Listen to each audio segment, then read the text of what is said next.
بداية الجزء الثاني وهو عن المخ والتركيز. شاهدوا لي النهاية. فلنبدأ. كل قرار في حياتك، أي قرار، بدأ هنا، جوه الجمجمة دي، في المكان اللي محدش شايفه، مركز التحكم الحقيقي.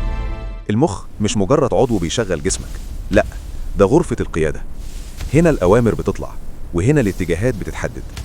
تخيل إن جواك أكتر من 86 مليار خلية عصبية شغالة ليل نهار من غير ما تطلب منها حاجة. كل فكرة بتيجي في بالك، كل حركة بتعملها، كل إحساس بيعدي عليك، هو في الأصل شرارة كهرباء صغيرة جدا. بس لما نيجي للتركيز، الموضوع بيبقى أعمق من كده بكتير. في الجزء الأمامي من مخك في منطقة اسمها القشرة الجبهية. دي المدير التنفيذي، دي اللي بتقرر تركز ولا تسرح. هنا بيتولد الانتباه، هنا بتتجمع الإشارات، وهنا بيتاخد القرار النهائي. بس المشكلة تبدأ لما المشتتات تزيد، إشعارات، أصوات، ضغط، تفكير زيادة.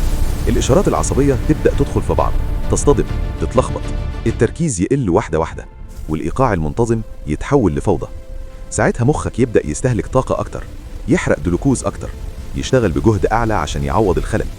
ومع الضغط ده الذاكرة قصيرة المدى تتأثر، تنسى كنت داخل تعمل إيه، تنسى معلومة لسه سامعها من دقيقة. ومع الوقت الإرهاق الذهني يظهر، تحس إنك تعبان من غير ما تكون عملت مجهود جسدي.